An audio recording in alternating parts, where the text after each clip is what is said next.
Good evening and welcome to Poland Daily. I'm Nicholas Richardson and this is the news. The European Parliament has passed a resolution recognising Russia as a state sponsoring terrorism. In the document, MEPs express support for Ukraine's independence. Professor Marek Balka tweeted that the next step on the part of the European institutions should be to curb Russia's ability to act in every field as much as possible.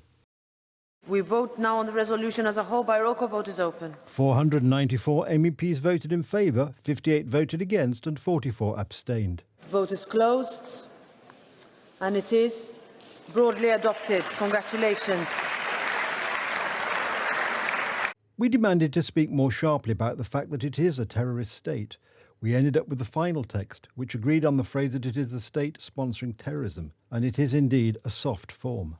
The news of the resolution's passage was welcomed by Ukrainian President Volodymyr Zelensky. I welcome the Euro Parliament's decision to recognise Russia as a state sponsor of terrorism and as a state which uses means of terrorism. Russia must be isolated at all levels and held accountable in order to end its long-standing policy of terrorism in Ukraine and across the globe. In addition, the European Parliament has pledged an unprecedented amount of support worth €18 billion. It is impossible to create funds for Ukraine out of nothing. They can only come from member states' contributions. This proposal that has been made is, in my opinion, a good one for the European Commission to make the commitments that are guaranteed by the states, and the European Union will later repay these commitments, but it will also take time. The key issue for the Polish politicians is the return of the Tupolev wreckage. Subsection M of the resolution provides for this. The European Parliament, also bearing in mind that the Russian Federation still refuses to return the wreckage and black boxes of the Polish government plane Tu-154, which crashed near Smolensk on the territory of the Russian Federation in April 2010. It is not determined how it crashed, whether it crashed because it was an accident or a terrorist attack, only that it crashed. So this issue has simply been undetermined, which is a pity.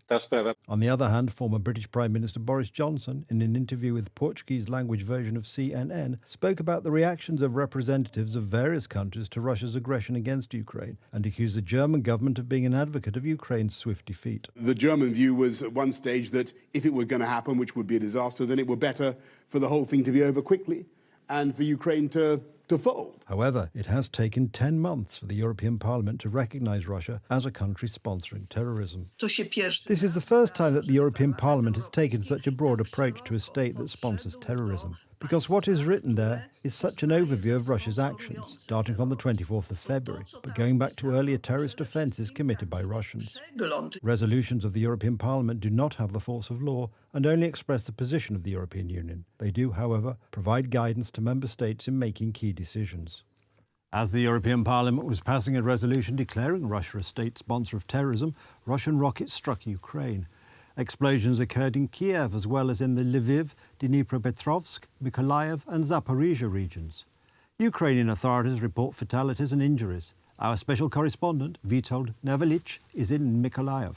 After returning to Mykolaiv, my impression was of a city somewhat paralysed. This applies not only to this conurbation, but to most major cities in Ukraine. The scale of this attack, hitting Kiev with missiles, there are fatalities there, and hitting critical infrastructure in Lviv and many more targets in Ukraine, because these missiles got through by the dozen, caused paralysis on an unprecedented scale, even greater than that took place on that memorable Tuesday, when there was that first attack. It is unclear when this damage will be repaired. This is happening seemingly not coincidentally on the day the European Parliament passed a resolution on Russia's sponsorship of terrorism. Russia is not only sponsoring terrorism, it is also adapting today with what is happening all over the country, which proves that Russia is simply a full-scale terrorist state.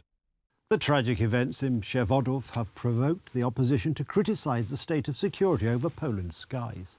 Some former generals say outright that Poland's defence systems do not work, and the chairman of the Civic Platform party proposes thinking about the European Shield project, the main initiator of which is Germany. A missile explosion in Przewodow near the Ukrainian border killed 2 Poles. The case is under investigation.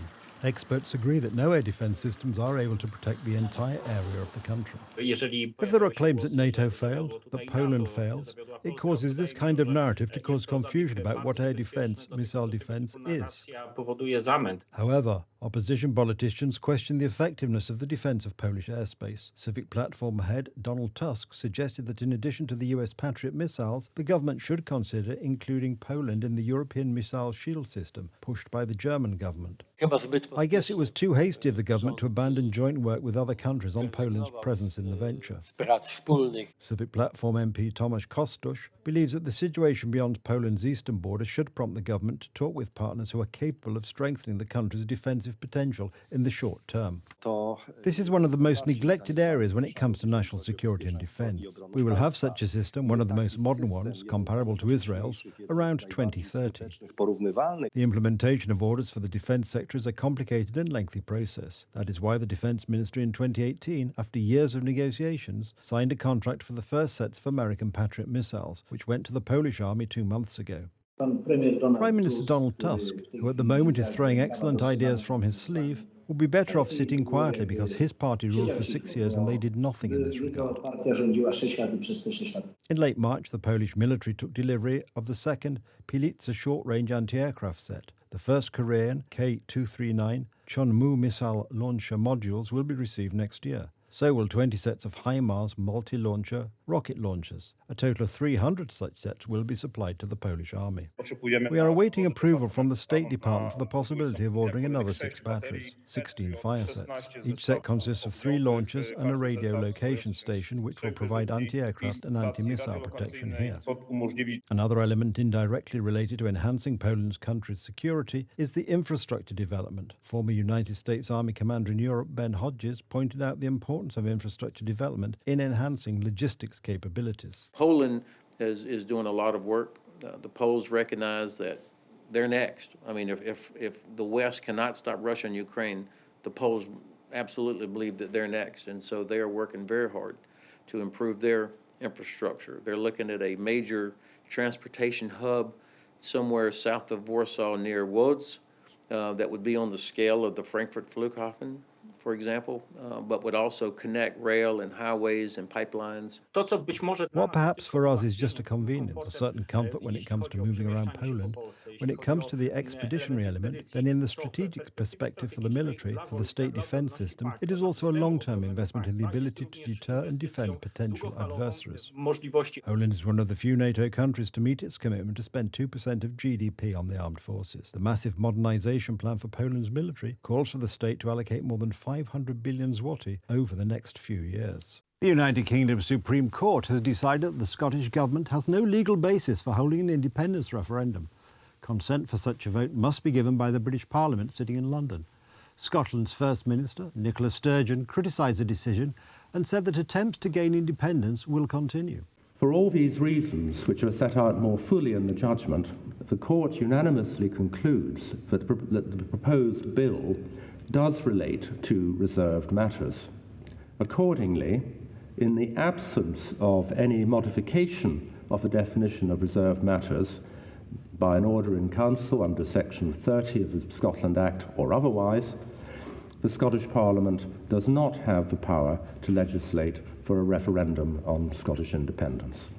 While disappointed by it, I respect the ruling of the UK Supreme Court. It doesn't make law, only interprets it. A law that doesn't allow Scotland to choose our own future without Westminster consent exposes as a myth any notion of the UK as a voluntary partnership and makes case for Indy. In 2014, Scots rejected ending the more than 300-year-old union with England by 55% to 45%. But independence campaigners have argued the vote 2 years later for Britain to leave the European Union, which the majority of Scottish voters opposed, has materially changed the circumstances. Scottish First Minister Nicola Sturgeon, leader of the pro-independence Scottish National Party, announced earlier this year that she intended to hold an advisory independence vote on October the 19th, 2023, but that it had to be lawful and internationally recognised. However, the British government in London has said it would not grant permission for another plebiscite, saying it should be a once-in-a-generation event. Polls suggest voters remain evenly split over whether or not they support independence, and a vote would be too close to call. The Scottish Government's most senior law officer had asked the UK Supreme Court whether the Scottish Government could pass legislation paving the way for an advisory second referendum without the approval of the UK Parliament. The Supreme Court ruled that it could not.